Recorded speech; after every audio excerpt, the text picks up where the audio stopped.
Primeira de Paulo aos Coríntios, capítulo 1. Vamos ler do verso 26 até o verso 30. Primeira de Paulo aos Coríntios,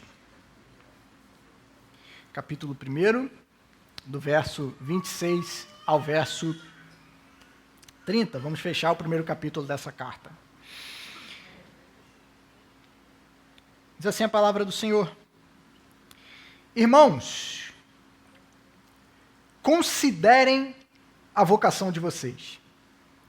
Não foram chamados muitos sábios, segundo a carne, nem muitos poderosos, nem muitos de nobre nascimento. Pelo contrário, Deus escolheu as coisas loucas do mundo para envergonhar os sábios, e escolheu as coisas fracas do mundo para envergonhar as fortes.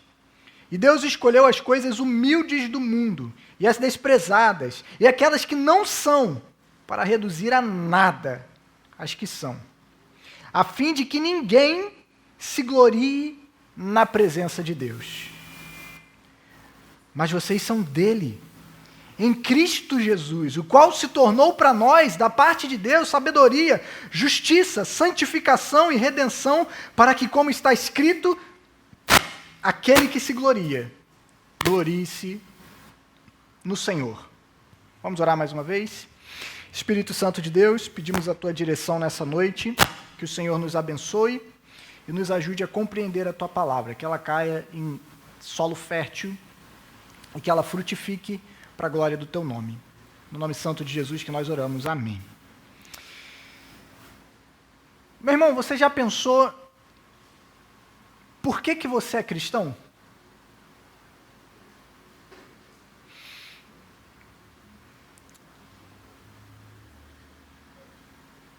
O que faz de você um cristão? O que faz de você um seguidor de Jesus? Ou melhor, o que alguém precisa fazer para se tornar um cristão? Já se perguntou sobre isso? Já parou para refletir sobre isso? Se eu perguntasse para você agora, meu irmão, por que você é cristão? O que você responderia? O que viria à sua mente? Quais seriam as primeiras coisas que você refletiria? Tira um tempinho para tentar responder essa pergunta. Reflita um pouquinho sobre a sua resposta. O que torna você um cristão? O que torna alguém um cristão? É uma decisão que nós tomamos? É um conjunto de comportamento que nós temos? É um local que a gente frequenta? É porque você vem à igreja domingo? É porque você vive de uma determinada forma? Você pensa de uma determinada forma? É porque, eu sou cristão porque eu não sou budista, porque eu não sou hinduísta, porque eu nasci no Brasil, e o Brasil é um país cristão. Eu sou cristão porque os meus pais eram cristãos e eu fui para a igreja porque eles me levaram para a igreja. Qual o motivo? Por que você é cristão? Você saberia responder? Você saberia dizer? Você teria a resposta correta, biblicamente correta, para essa pergunta? Deixa eu pensar um pouquinho sobre isso. O que faz de alguém um cristão nessa noite?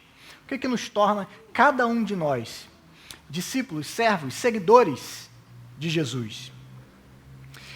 A gente está dando continuidade ao capítulo 1, a exposição dessa carta aos Coríntios, e Paulo está continuando o argumento que ele começou lá atrás,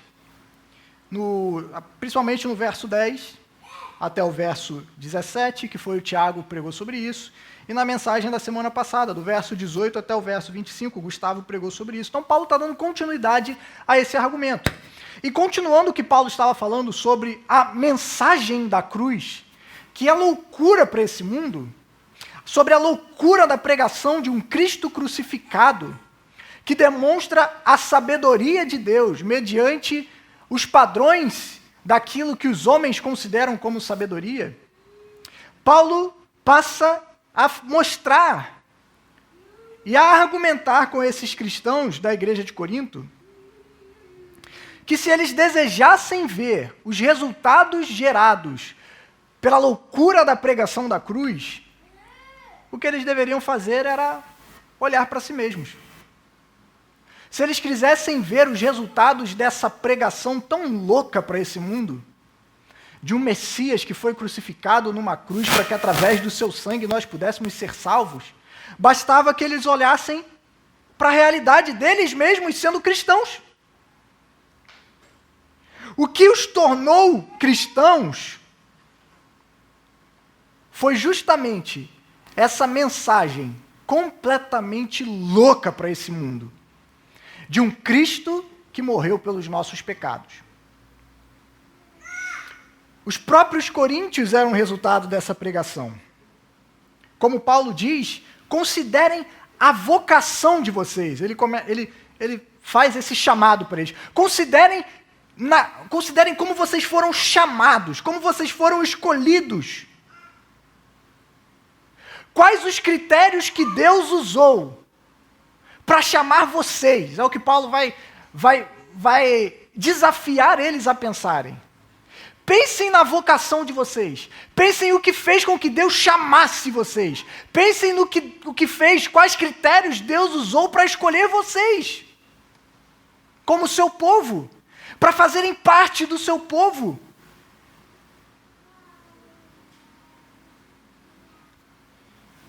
O que qualificava aquelas pessoas da cidade de Corinto para terem comunhão com Deus? Por que é que Deus escolheu justamente eles? E é interessante, nós falamos isso aqui em algumas mensagens anteriores, que os coríntios estavam tendo uma visão muito elevada de si mesmos. Eles estavam se enxergando sobre padrões e óticas humanos, sobre preceitos meramente exteriores. E isso era um problema. Paulo agora está lembrando a esses irmãos, pensem sobre o que fez com que Deus chamasse vocês para a sua gloriosa salvação, para o seu povo. E Paulo diz para eles, não foi por causa da sabedoria de vocês. Não foram chamados muitos sábios segundo a carne. Não foi porque vocês eram pessoas muito inteligentes. E vocês, refletindo sobre a realidade, pensaram que seguir a Jesus era a melhor escolha que vocês poderiam tomar, porque vocês foram inteligentes demais para chegar a essa conclusão. Paulo está dizendo, não foi por causa disso. Não foi porque vocês eram muito poderosos, ou muito influentes. Não foi porque Deus olhou para vocês e falou, olha, eles merecem essa salvação. Não. Olha como eles são poderosos. Olha como eles têm méritos para serem salvos. Paulo diz, não foi por isso. Não foi isso que tornou vocês cristãos. Não foi por causa de um nobre nascimento. Não foi por causa da família que vocês não nasceram. Não é por causa do sangue que corre na veia de vocês. Não. Paulo diz, não foi nada disso que fez vocês cristãos. Não foi mérito, não foi força. Paulo está dizendo que, pelo menos, a maioria das pessoas daquela igreja, com todo respeito, Paulo estava dizendo para eles, vocês eram um bando de Zé Ninguém. Quem eram vocês?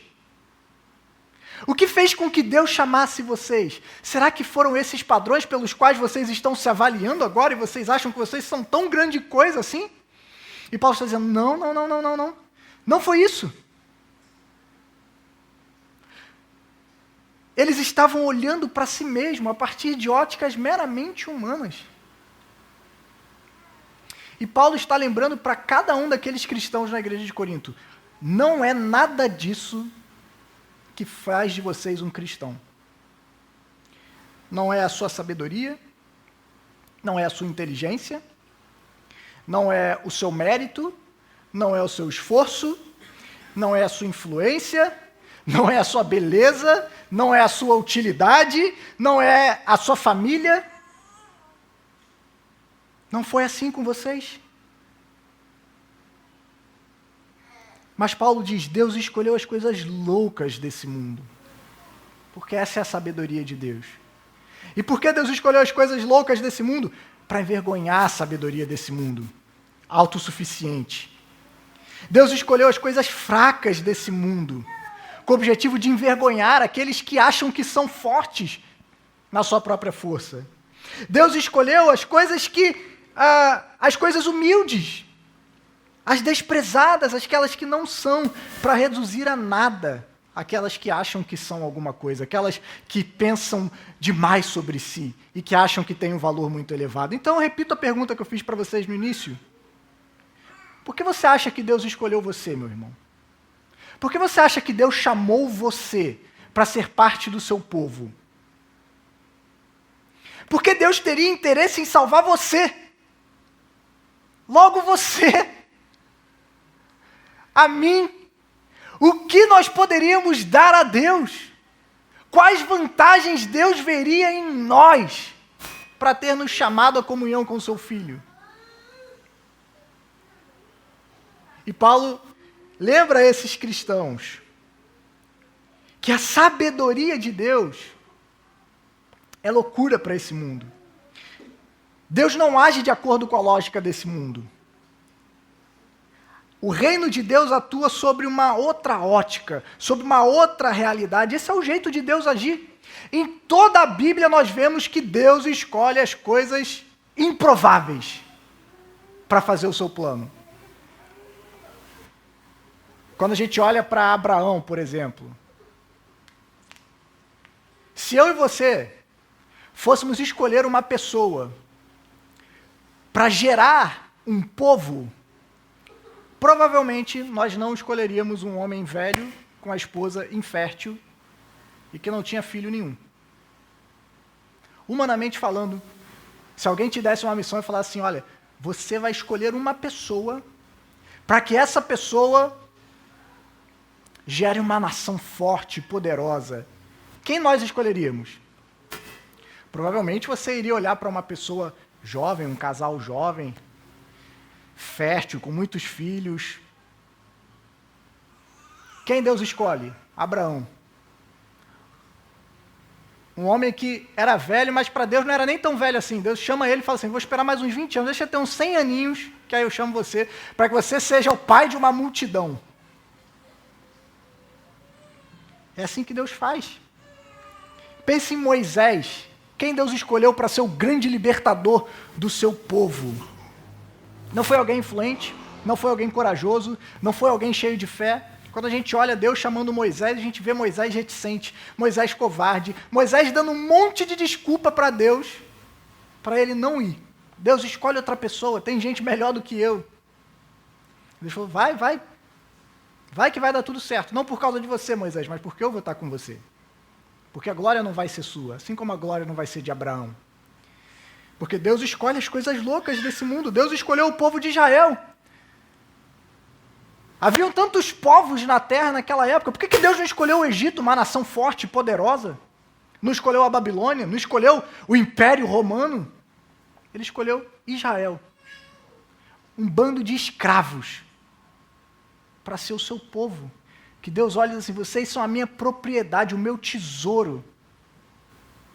O meu reino, vocês vão levar o meu nome. Pensa aí em vários exemplos que a gente poderia citar. Davi. Davi era tão improvável para ser rei de Israel, que nem Samuel acreditou que Davi poderia ser. Nem a própria família de Davi achou que Davi era o mais escolhido, era o mais adequado para ser rei de Israel. Até o profeta Samuel foi enganado. Imagina o Samuel indo lá, na casa de Jessé, e vendo os seus filhos, olhando para o mais velho, forte, cheio de músculos, e Deus fala, não é esse não. Aí vê o segundo lá, super inteligente, né? Imagina, isso aqui eu estou inventando aqui, né? Mas imagina ele olhando para essas coisas. Não, deve ser esse aqui, olha como ele é inteligente, vai ser um rei poderoso, vai fazer muitas estratégias. Não é esse não. E vai olhando cada filho, não, deve ser esse daqui. E, Jessé, você não tem mais filho? Acabou os seus filhos? Tem Davizinho, mas está lá cuidando das ovelhas. Muito interessante que a Bíblia dá um detalhe ainda que eu sempre acho curioso. Ainda fala assim, Davi era ruivo. Não sei por que está lá que Davi era ruivo. Né? Ele era ruivo, e chama lá. Mas chama Davi. E ele diz, é esse aí. Eu imagino Samuel talvez falando, logo esse, Deus? É esse, é esse. Você vê o exterior, Samuel, eu vejo o coração. É esse aí que eu estou escolhendo para liderar o meu povo. Pensa em Maria para ser a mãe do Messias. Por que não a esposa de César? Por que não os palácios? Mas uma jovem, virgem, de uma família pobre, numa cidade empoeirada, num fim de mundo. É essa daí que vai ser a mãe do meu filho, a portadora do Messias. Pense em Paulo. Se você escolhesse alguém para ser o seu missionário, o seu campeão, para levar o evangelho, provavelmente a gente não pensaria num fariseu que estava perseguindo a igreja e querendo destruir a igreja. Tanto é que Ananias, quando vai lá orar por Saulo, ele argumenta com Deus, né? Ananias vira para Deus e fala assim, pô, Deus, você não sabe quem é Saulo, não? Deus, eu não sei se você está por dentro das últimas, assim, mas você tá sabendo o que Saulo está fazendo aí? O que ele anda falando? O que ele anda fazendo com o seu povo? E Deus fala, conheço Saulo sim, Ananias. E é ele que eu escolhi para levar o meu nome aos gentios. Pensa no próprio Jesus. É a maneira que Deus escolheu trazer salvação para nós. Meus irmãos, Deus sempre agiu dessa forma. Paulo está atacando toda a motivação de vanglória que aquelas pessoas poderiam ter, de soberba, de arrogância diante de Deus. Diante de Deus, meus irmãos, nenhum de nós temos motivos para nos vangloriar.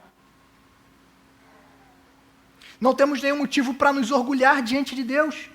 Porque a nossa salvação, a nossa eleição, o nosso chamado para ser parte do povo de Deus, não é fruto da nossa força, não é fruto da nossa inteligência, não foi porque você olhou e ponderou sobre todas as possibilidades e chegou à conclusão de que o cristianismo é a religião mais lógica.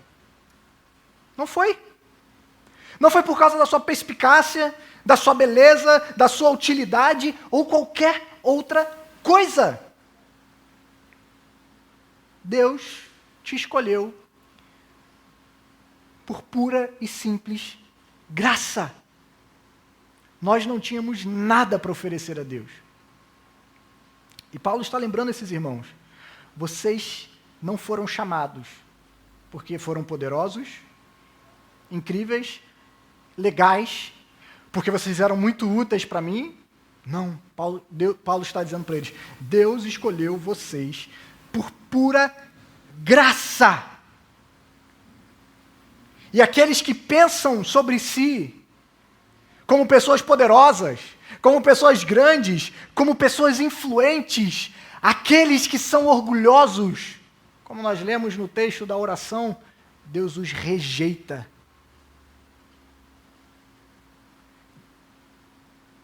O evangelho é somente para aqueles que reconhecem que nada são, para aqueles que reconhecem que Deus não tinha nenhum motivo para nos amar, mas que ainda assim Ele enviou o seu Filho. Por isso que Jesus nos ensina, bem-aventurados pobres em espírito, porque deles é o reino dos céus. O que faz com que Deus ame a você, meu irmão, o que faz com que Deus tenha estendido a salvação até você, não é por algo que você possa apresentar para Ele. Não é por algo que esteja em você, mas é por algo que está no coração do próprio Deus. A sua misericórdia e a sua graça derramada, entregue a pessoas que não mereciam o seu amor. A pessoas que não tinham nada para dar a Deus, a retribuir ao Senhor. E é somente esses que reconhecem essa realidade que são chamados por Deus para fazerem parte do seu povo. Então, o que faz de você um cristão? Eu te digo, não é nada que você fez, mas é o que Deus fez por nós, em Cristo, para nos trazer salvação. É isso que faz de você um cristão. Não é o que você faz, não é o que você pensa, não é como você age, como você trata o seu vizinho. Não é porque você é uma pessoa boa, não é porque você é uma pessoa alegre, não é porque você é uma pessoa cheia de fé, não é porque você é uma pessoa legal. é porque Deus enviou o seu Filho para morrer por pecadores como eu e você. E nos chamou, não poderosos, não sábios, não influentes, não nobres de nascimento, mas a mim e a você, para pela fé recebermos a Cristo Jesus como nosso Senhor. E isso é interessante, porque uma implicação desse ponto é que reconhecer essa realidade de por que nós somos cristãos também nos faz reconhecer o porquê que o meu irmão é cristão. E é pelo mesmo motivo que eu e você. Quando nós passamos a nos enxergar por critérios humanos, nós passamos a enxergar os outros por esses mesmos critérios.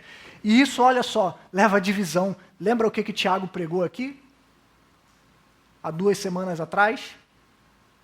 Que essa era uma igreja dividida. A igreja de Corinto era uma igreja que estava dividida. E por que eles estavam divididos? Aqui Paulo lança um pouco de luz. Porque eles estavam olhando para si mesmos e avaliando a si mesmos a partir de critérios meramente humanos. Eles estavam comparando uns aos outros a partir de critérios meramente humanos. E quando nós passamos a comparar uns aos outros a partir de uma ótica mundana, nós começamos a nos sentir superiores ou inferiores. Então eu sou melhor do que fulano de tal.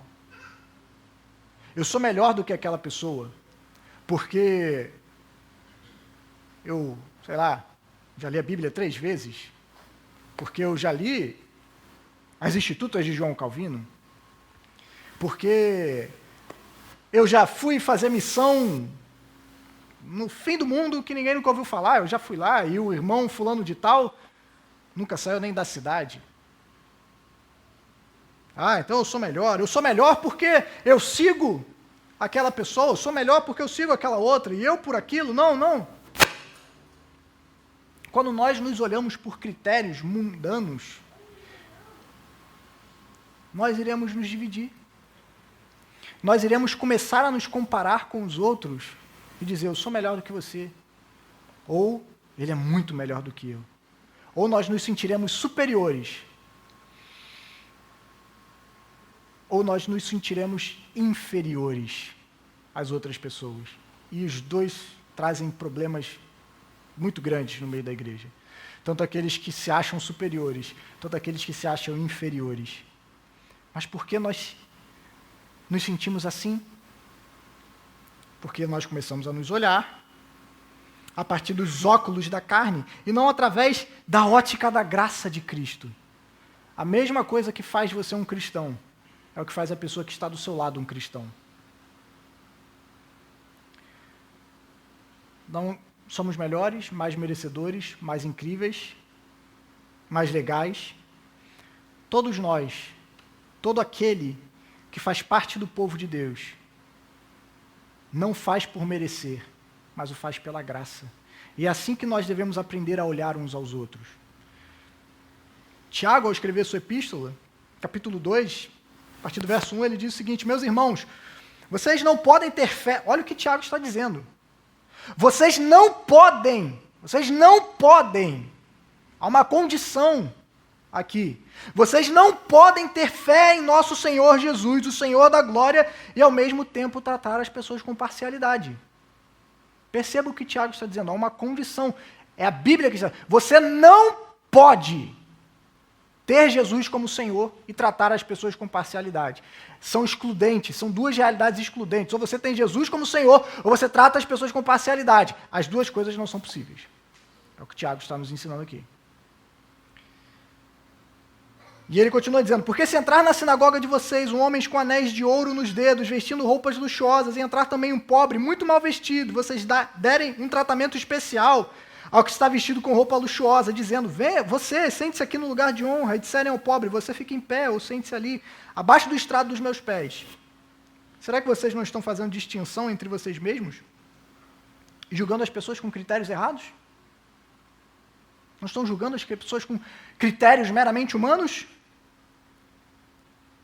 E olha o que ele vai dizer no verso 5. Escutem, meus amados irmãos, por acaso Deus não escolheu os que para o mundo são pobres? Olha o argumento de Paulo. Deus não escolheu os sábios, não escolheu os poderosos, não escolheu os de nobre de nascimento. Olha o que Tiago está dizendo aqui. Por acaso Deus não escolheu os que para o mundo são pobres, para serem ricos em fé e herdeiros do reino que ele prometeu aos que o amam? O mesmo argumento. Deus escolhe aqueles não com os critérios do mundo. E nós não deveríamos olhar para o nosso irmão com esses critérios também. Não devemos julgar uns aos outros a partir das lentes deste mundo, mas devemos olhar uns aos outros por meio da lente da graça. Paulo em Efésios vai dizer que Cristo uniu aqueles que estavam separados. Cristo veio e pregou a paz e reconciliou aqueles que estavam divididos. Aqueles que por critérios humanos e por padrões humanos estavam separados. Cristo veio e os trouxe para perto e os fez um só povo. Paulo vai dizer isso em Efésios capítulo 2. E por isso que em Gálatas capítulo 3, verso 28, Paulo vai dizer, assim sendo, não pode haver judeu nem grego, nem escravo, nem liberto, nem homem, nem mulher, porque todos vocês são um em Cristo Jesus. Se você olhar o que Paulo está dizendo em Gálatas, e a gente pregou isso ano passado, quando expomos a Epístola de Gálatas, ele está falando sobre a justificação pela fé. E Paulo está dizendo lá para os Gálatas, todos vocês foram justificados com base na obra de Cristo, com base naquilo que Jesus fez. Por isso, não há como vocês se considerarem superiores por serem judeus, gregos, gentios, por ser escravo ou liberto, por ser homem ou mulher. O valor de vocês não está nessas coisas. Vocês todos foram aceitos com base no mesmo critério, a graça de Deus em Cristo. E, meus irmãos, se nós estamos em Cristo, nós não podemos mais enxergar os nossos irmãos a partir de critérios e padrões humanos. Devemos ver uns aos outros como Cristo nos vê. Porque em Jesus aquilo que nos une é muito maior do que aquilo que nos separa nessa carne. Todos nós, cada um de nós, fomos salvos pelo mesmo motivo, pela graça de Deus em Cristo. A graça nos torna iguais perante Deus. Nenhum de nós tem motivo para se sentir melhor ou superior a outras pessoas. Todos nós somos pecadores indignos que foram chamados por pura graça para a salvação. Nenhum de nós merecíamos ter o nome de cristãos. Nenhum de nós merecemos ser chamados cristãos.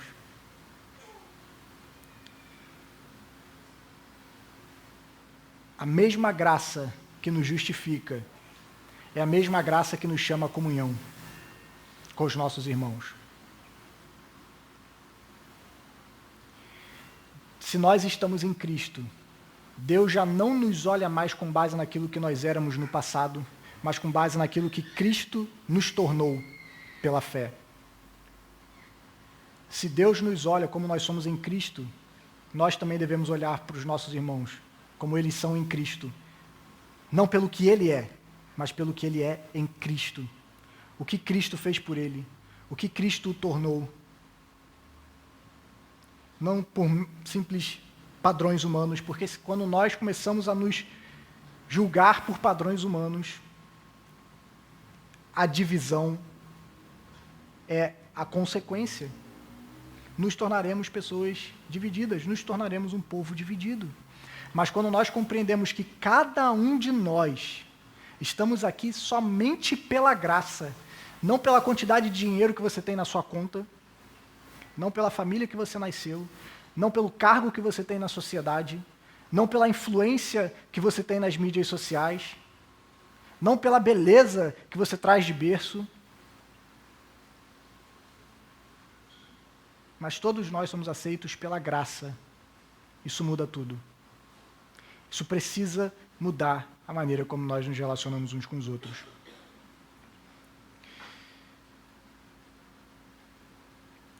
Porque as prioridades de Deus não são exatamente as nossas prioridades. Eu quero terminar refletindo sobre isso como último ponto.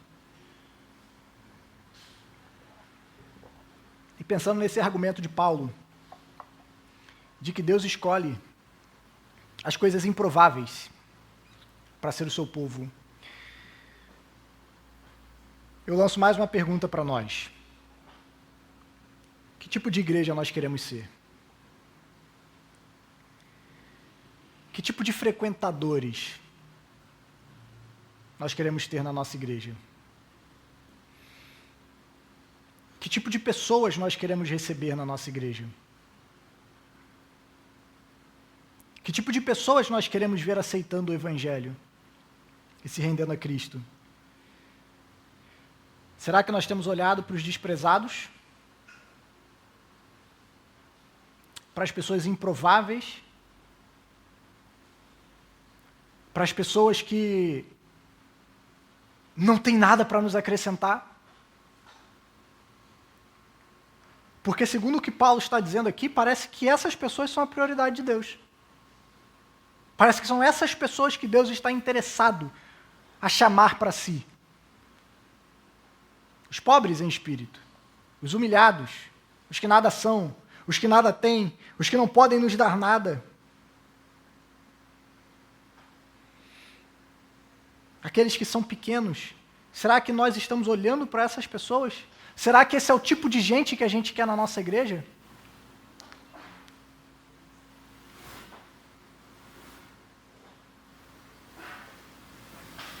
Mateus 11, verso 25 a 27.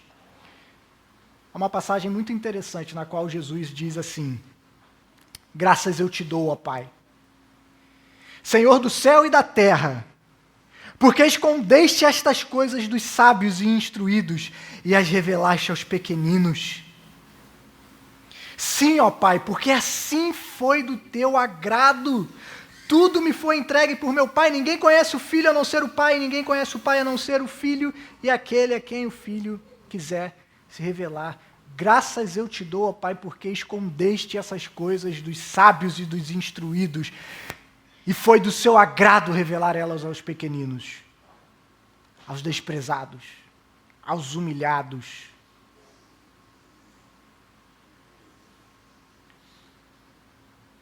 Temos que estar atentos a esse ponto, meus irmãos. Porque às vezes Deus quer salvar as pessoas que nós não queremos salvar.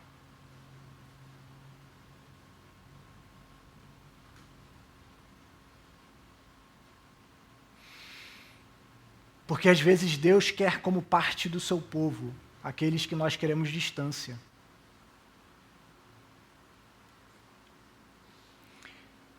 E isso é muito sério. Às vezes a gente fica até frustrado pelo tipo de gente que Deus manda para a nossa igreja. Poxa, Senhor, logo ele, logo ela. Para a igreja do fulano, o Senhor mandou aquela pessoa. Aquele irmão que é uma bênção, que faz tudo, que toca, que dá aula. Para a nossa igreja, você manda esse bando de pé rapado que só traz problema. Por que o Senhor não manda essa gente para cá, Deus? Só manda eles para as outras igrejas, para cá, o Senhor só está mandando problema. Por que o Senhor não está mandando para cá gente generosa que vem dizer, vocês estão precisando de quê? Está aqui os recursos que vocês precisam, é isso? Não. O Senhor está mandando mão de vaca para cá, Deus. Às vezes a gente fica assim. Por que, Senhor? Que a gente quer alcançar. Se a gente pudesse, a gente nicharia e diria qual o público que a gente quer alcançar, quem são as pessoas que a gente quer na nossa igreja, qual o tipo de cor de pele a gente quer ver na nossa igreja, qual o saldo bancário das pessoas que a gente quer ver na nossa igreja, qual o sobrenome das pessoas que a gente quer ver na nossa igreja. Às vezes nós estamos preocupados e Deus está querendo trazer outras pessoas. Será que se pessoas diferentes de nós entrassem aqui, nós as amaríamos? Será que se entrassem na porta da nossa igreja,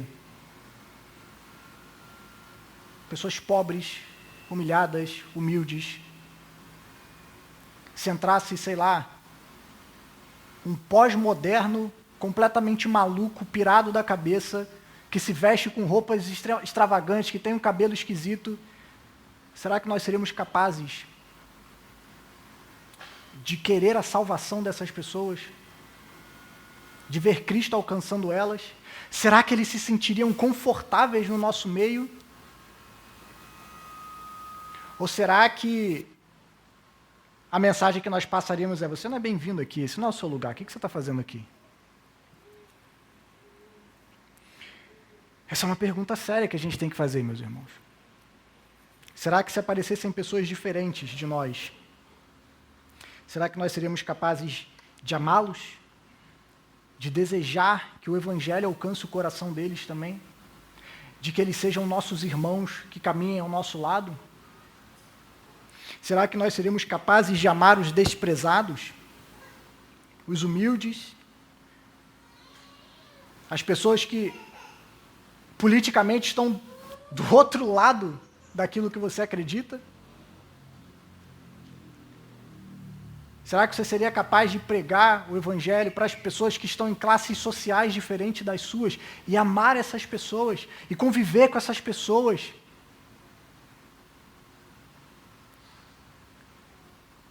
E torná-los seus irmãos e amá-los? Porque parece, segundo o que Jesus nos disse, segundo o que Paulo está dizendo aqui, segundo o que Tiago disse, Deus escolheu os pobres desse mundo, os humilhados, os desprezados, os pecadores, os piores pecadores, os que estão doentes, os que nós passaríamos ao largo, os que nós talvez diríamos assim: ele não é digno da salvação. Essa pessoa não é merecedora. Olha a forma como ele vive a vida. Olha o pensamento. Olha o que ele acredita. Olha como ele se porta.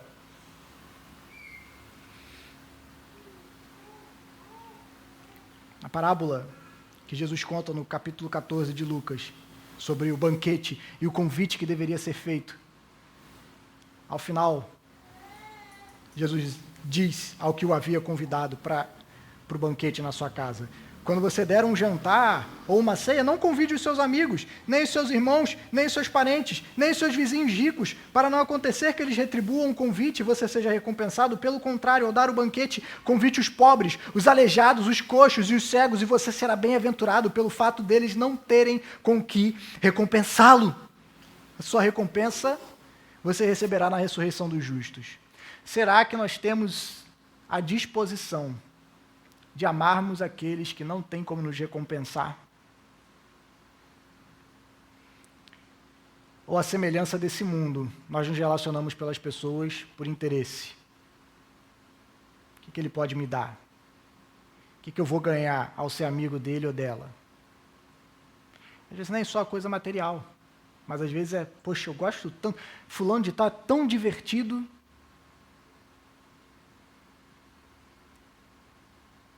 Mas será que nós estamos dispostos a nos relacionar com as pessoas que são difíceis de amar? Com as pessoas que não vão te recompensar, te oferecer nada? Que talvez só vão te sugar? Será que essas pessoas, nós aceitaríamos elas na nossa igreja? Será que nós as convidaríamos? Nós as amaríamos? Será que as pessoas diferentes seriam bem recebidas, amadas, se sentiriam bem em nosso meio? Essa é a pergunta que nós temos que nos fazer.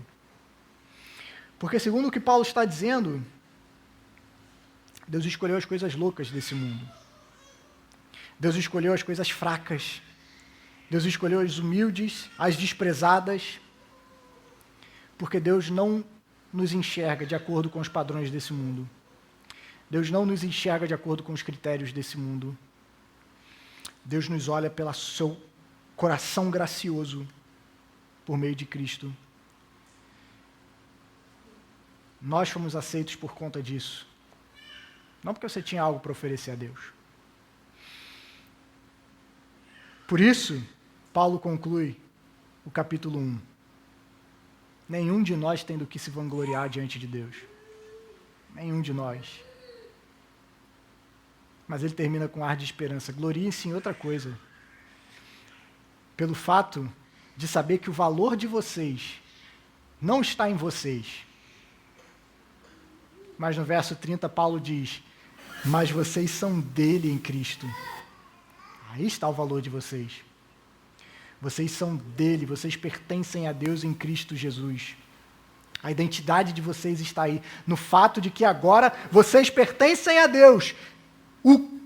Vocês pertencem a Cristo, o qual se tornou para nós, da parte de Deus, olha o que Paulo vai dizer, a sabedoria. A sabedoria de Deus para nós. A justiça, a santificação e a redenção. A nossa salvação nos é garantida em Cristo. Ele é a nossa sabedoria. Ele é a nossa justiça. Ele é a nossa santificação. Ele é a nossa redenção.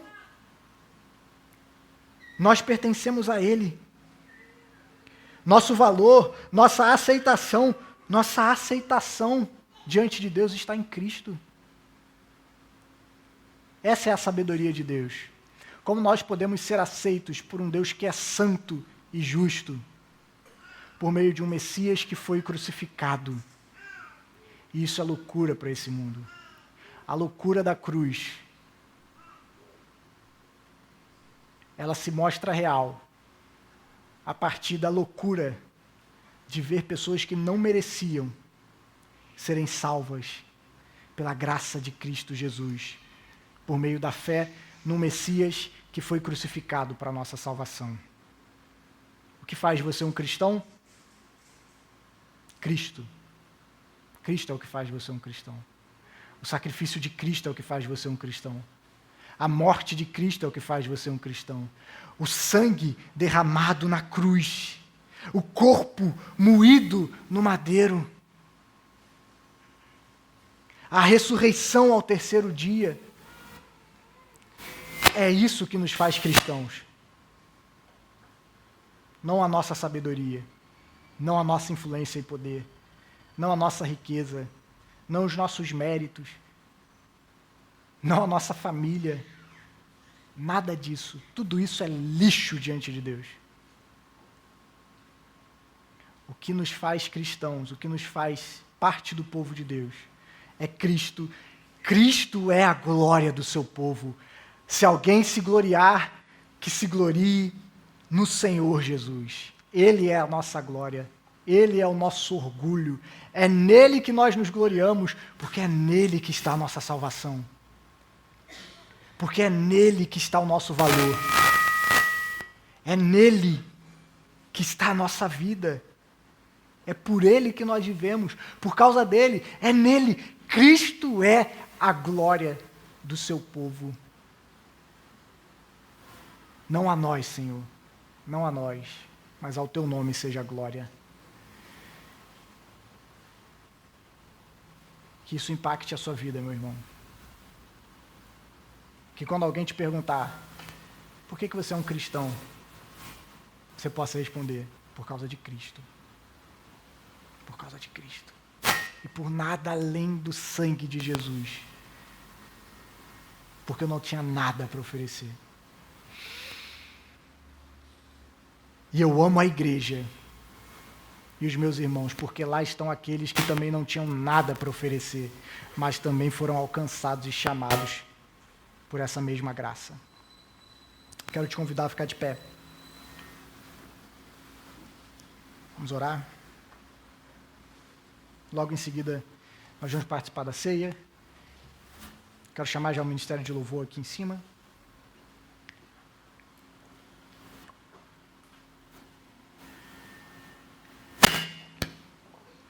Senhor, nós te louvamos nessa noite, pela tua graça e misericórdia derramada em nossas vidas. Obrigado, Senhor, porque nenhum de nós que estamos aqui nessa noite, que nos chamamos de cristãos, recebemos esse nome por mérito nosso, ou por aquilo que nós fizemos. Mas se nós hoje podemos estar diante da tua presença, é porque fomos cobertos pela justiça de Cristo, pelo sangue do Cordeiro derramado sobre as nossas vidas. E é reconhecendo, Senhor, a nossa insignificância, que nós nos humilhamos na Tua presença e pedimos perdão ao Senhor por tantas vezes que nós medimos a nós mesmos por critérios humanos. Medimos o nosso valor, não por aquilo que Cristo fez por nós, não pelo seu sangue derramado na cruz, mas por padrões humanos, e por isso julgamos os outros, humilhamos os nossos irmãos, causamos divisões, nos separamos daqueles que nada têm para nos oferecer, mas nos ajuda, Senhor, a reconhecermos que a nossa glória é Cristo, que cada um de nós fomos alcançados e chamados pelo Senhor, não pelo nosso mérito e poder, mas pela Tua graça, e que os nossos irmãos também foram chamados pela Tua graça, e por isso nós devemos olhá-los não por aquilo que eles podem nos oferecer, mas pela Tua graça. Nos ajuda a amar os desprezados, Senhor. Amar os que são diferentes de nós. A pregar os evangelhos para aqueles que são indignos, como nós éramos indignos. A não julgarmos pelos padrões humanos.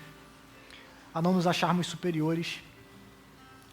Mas a vivermos a nova identidade que nós temos em Cristo. A nova criatura, nova criação que o Senhor nos fez em Jesus. E a amar aqueles que também pela graça foram chamados para fazer parte do seu povo. Não porque eles nos podem dar algo, mas porque o Senhor os amou, nós também devemos amá-los. Nos ajude, Senhor, a amar como Cristo nos amou. Nos ajude, Senhor, a viver a realidade de que nós fomos justificados, de que Cristo é a nossa sabedoria, a nossa justiça, a nossa santidade, a nossa redenção, tudo está nele e é por ele que nós somos aceitos pelo Senhor, não pelo que nós podemos fazer. E que essa realidade impacte, Senhor, a maneira como nós vivemos como Teu povo. Que o Senhor nos ajude a vivermos pela Tua graça.